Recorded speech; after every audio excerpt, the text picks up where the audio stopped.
So if you're not showing up on the search results page, you're missing out on a huge untapped potential of all these customers who literally are typing your products into the search bar wanting to purchase.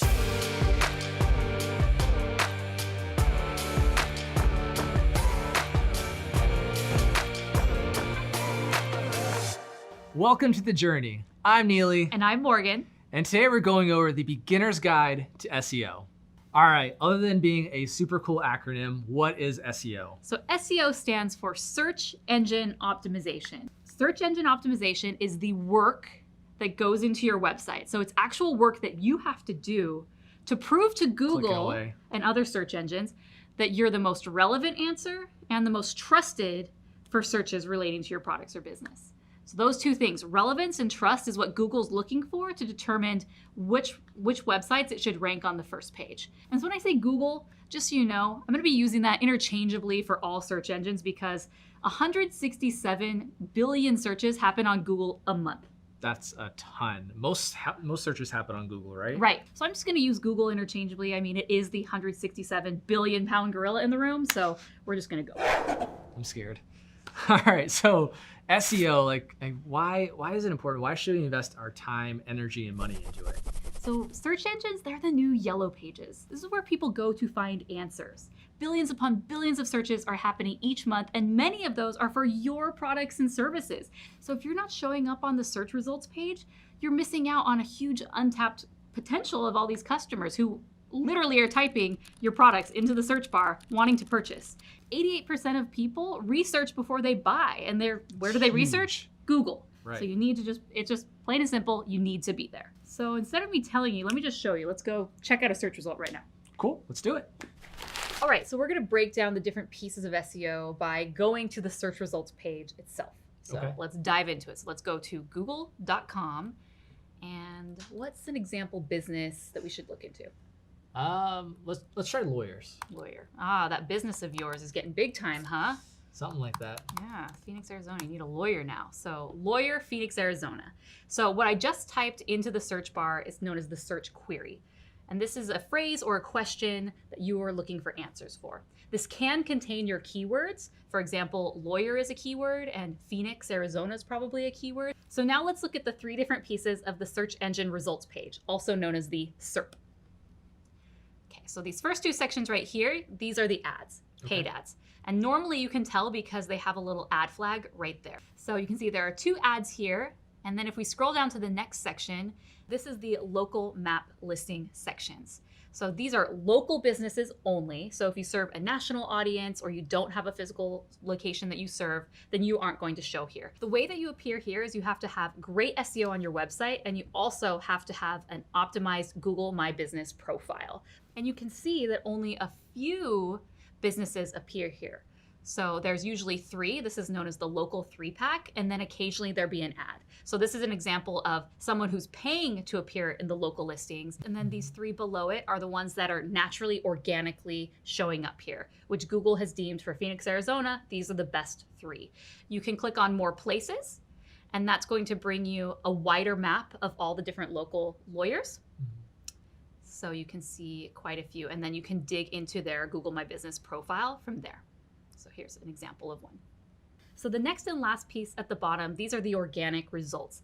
This is where you want to be because unlike the paid ads, you have to pay to play for those. So once your ad budget is out, poof, you're gone, you're no longer there.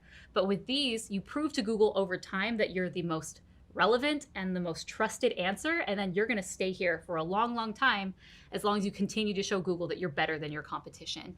And people love these. A lot of people, while ads are effective, we're kind of trained to just skip over the ads and go straight down to the organic results. Right. And so many people will just hop down right here and they'll click and find their lawyer. So I want to go back to the top, and I want to talk about keywords and keyword competitiveness, because keywords are things which we'll be talking about you need to put all across your website. It's these search terms that people are looking for, and so you need to make sure that you have that on your website as well. However, some are much more competitive than others. So if you look at lawyer Phoenix, Arizona, there's about 32 million results. It's pretty broad. Phoenix is a pretty big city. If we change it to something that's less competitive, let's say a dog groomer Phoenix, Arizona, Only 2.3 million results. So clearly less competitive business. So there's not as much competition there, which is great if you're a dog groomer, because that means if you're doing the right SEO, it's going to be easier to appear on the first page for that search term. Unlike lawyers, where they put a lot of money into advertising, it's a very, very, very competitive space. There are people always fighting for those top spots. Should we only put short keywords? Is there anything else we can use? So initially, no. With Google, you need to start small with, they're called long tail keywords. So they're keywords with 3, 4, 5, 6 words all together, because you need to prove your authority in the small, less competitive spaces before Google is going to realize that you should be ranking for these more broad terms. So for this example, if I'm a dog groomer, let's say I specialize in poodle grooming. So we're going to change it to poodle groomer, Phoenix, Arizona. And you can see the competitiveness. There's only 300,000 search results. So this is great because there's not as many people who put poodle grooming on their websites. And so for me, this is a great opportunity for me to start building that authority with Google. So remember, if I'm a dog groomer and we go to my website and there's absolutely nothing about dog grooming, it's just my name, my phone number, and maybe a photo, Google's going to look at that and think, this doesn't talk anything about, not relevant, right. It's not relevant. So this person must not be great for this keyword. They're probably not a dog groomer at all. So our job is to go and make sure that all the content on our website is relevant to those keywords. All right, so you're telling me all I need to do is update just a little bit of content on my website? Not exactly. So remember that we're doing this not only for our users so they have information, but for Google. Okay. So, and Google likes our websites to be structured in a very particular way, right? Ultimately, it's a robot that's scanning the back end of our website. So the back end data of the website, Google wants to make sure that we have it formatted in a way that it can easily read and know what our website's about. So these are things like our H1 tag, our metadata, meta descriptions, which I'm going to go into right now to show you where this is. Awesome. Let's see it. So since we're here on this poodle grooming website, let's go to this one, Puff and Fluff Grooming and Pet Sitting.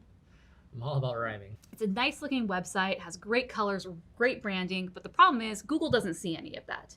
This is what they see.